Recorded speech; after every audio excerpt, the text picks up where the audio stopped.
नमस्कार मित्रों, चित्ता पब्लिकेशन यूट्यूब चैनल पर आपका बहुत बहुत स्वागत है।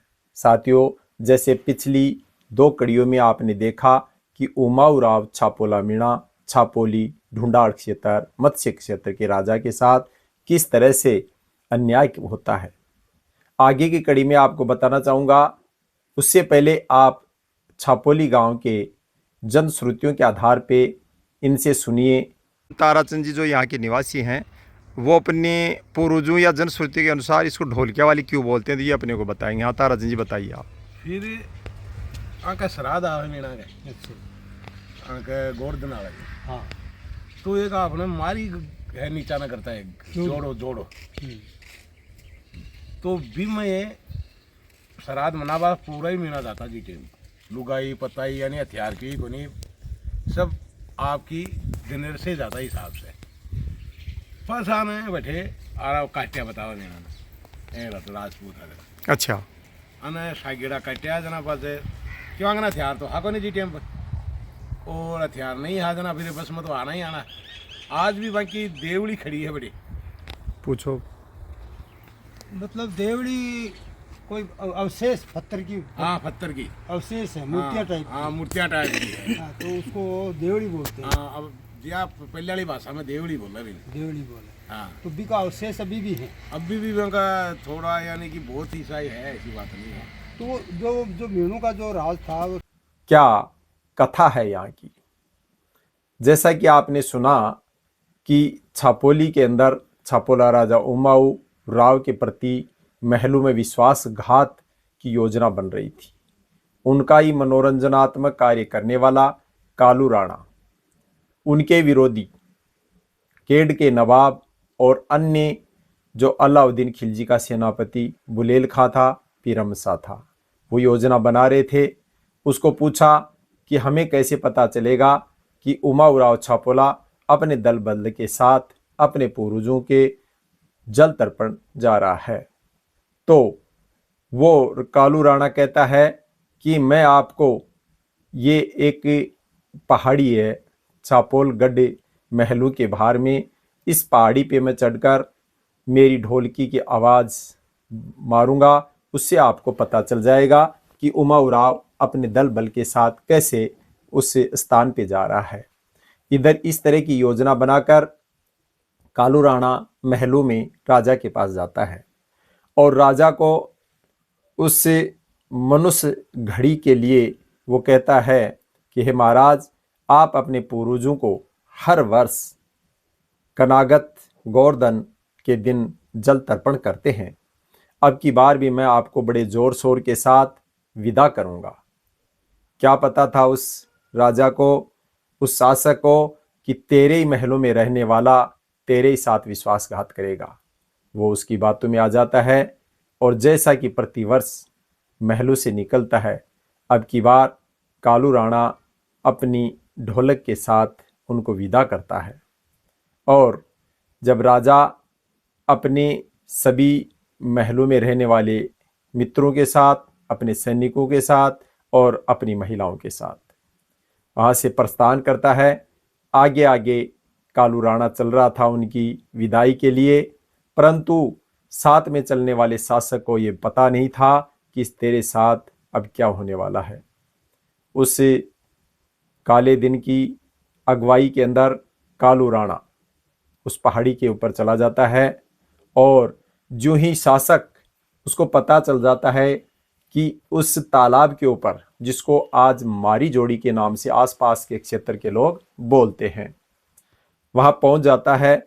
जब कालू राणा अपनी ढोलकी की आवाज जिस तरह उन दुश्मनों को, उन शासकों को, उन विरोधियों को बताई थी, उस तरह की पहाड़ी पर चढ़कर एक आवाज मारता है, जिससे वो सैनिक, वो विरोधी, वो तानाशाही और वो लोग पहचान जाते हैं और उन निहत्थे मीणा सरदारों पर एक साथ वहां टूट पड़ते हैं।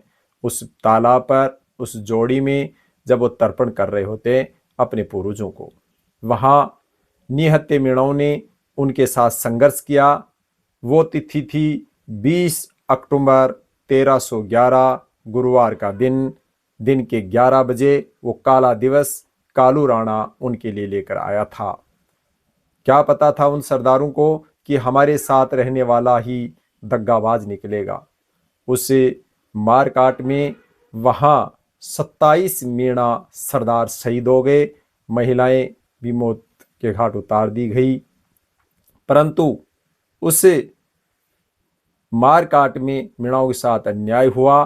वहां से जब इधर मारकाट होने के उपरांत जब वो सैनिक और वो बुलेल खां और उसके विरोधी थे, उनके पास कालू राणा दौड़ा दौड़ा जाता है कि हे महाराज, मैंने आपका काम कर दिया, आप मुझे इनाम दो।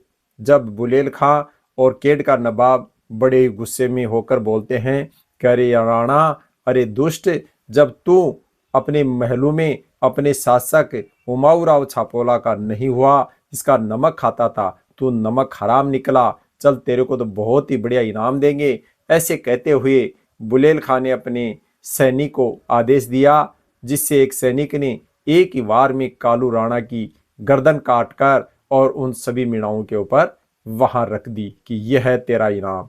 इस तरह से जैसा करता है वैसा भरता है। खुद स्वयं कालू राणा भी मौत के घाट मारा जाता है और अपने मालिक को भी मरवा देता है। जैसा कि मैं आपको अभी ये दिखा रहा हूं, ये मारी जोड़ी जिस जगह आज भी देवलियां स्थापित हैं, और इन्हीं में से एक काली देवली है जो कालू राणा की यहाँ लोग बताते हैं, जैसा कि ये दृश्य है। है इसको बावड़ी बताते हैं यहाँ के आसपास के लोग। तो किस लिए प्रसिद्ध है, आज इसको मारी जोड़ी के नाम से क्यों जानते हैं, आप बताइए। जब छापोला शासक का राज था तो मुसलमानों ने और यहाँ के जो लोकल शासक थे उन्होंने मिलकर एक प्लान बनाया कि छापोला जो राजा है इसको ख़त्म करना है और इसका ये राजपाट छीनना है। तो छापरी गांव के अंदर एक ढोलकिया वाली डोंगरी बताई गई है। तो राणा से उन्होंने साठगांठ किया। राणा का नाम कालू राणा था। तो कालू राणा को बोला कि भाई तुम बता इसका हम ये साम्राज्य कैसे ख़त्म करें। तो कालू राणा ने बोला कि दिवाली के दूसरे रोज़ ये जो मीणा शासक हैं, ये यहाँ जो जोड़ी है, एक तालाब है, इसके अंदर नित्य होकर अपने पितरों को पानी अर्पण करते हैं और सब वहाँ जाकर नहाते हैं और पितरों को पानी अर्पित करते हैं। तो बोला भाई जैसे ये लोग वहाँ पहुँचते हैं तो तुम हमें इशारा करना। तो इशारे के लिए वो डूंगरी पे चढ़ गया और ढोलकी बजाया। तब उनको मुसलमानों को और यहाँ के लोग लोकल शासक थे उनको पता लगा कि भाई अभी छापोला राजा और ये मीणा सब वहाँ जोड़ी में गए हुए हैं। तो पुराने ज़माने में छापोला राजा की यहाँ एक बावड़ी भी बनाई हुई थी। तो फिर उन्होंने अचानक नियतुर के ऊपर हमला कर दिया और सबको मार दिया, काट दिया और उनका नामो निशान अपनी तरफ से मिटा दिया। तो आज भी उनकी याद में जैसे हम लोग शहीदों की आज मूर्ति लगाते हैं, उस तरह उस ज़माने में समाज के कुछ लोगों ने जो आदमी शहीद हो गए थे यहाँ, उनकी मूर्तियाँ पत्थर के अंदर गढ़ाई करके लगाई है। उस कालू राणा की भी है और जो मीणा शासक थे जो शहीद हुए उनकी भी आज यहाँ पत्थर की, जो जिनको देवड़ी बोलते हैं राजस्थानी भाषा में, पत्थर के ऊपर गढ़ाई करके और उनके एक यादगार के रूप में यहाँ लगाई हुई, रूपी हुई है।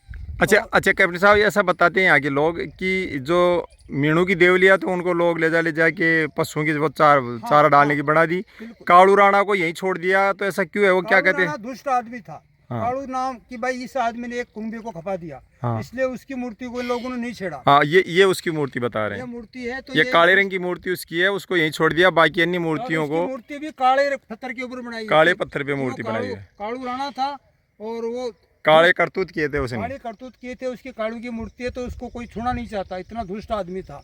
और बाकी जो मूर्तियां दूसरे पत्थर की, वो सफेद कलर की हैं, काले पत्थर की नहीं, सफेद पत्थर की हैं। बहुत सी मूर्तियां यहाँ इस तरह के जो पत्थर थे लोग उठा के अपने घर में निर्माण कार्यों में ले गए। गाय भैंस के लिए चारा डालने के लिए लाश बना ली। इस तरह से यहाँ से सब कुछ हट गया। अब कोई बची कुछ अवशेष बचे हैं। और इस जोड़ी के अंदर जब हम खड़े हैं, उस जमाने बहुत जोड़ी लंबी तगड़ी जोड़ी थी और चारों तरफ से आया तो अतिक्रमण हो गया, खूब पानी होता तो आपको बहुत बहुत धन्यवाद, आपने इस मारी जोड़ी की विशेषता बताई। किशोर जी आपको भी धन्यवाद। अड़ीने भी मारी छे, आगे भी मारी छे।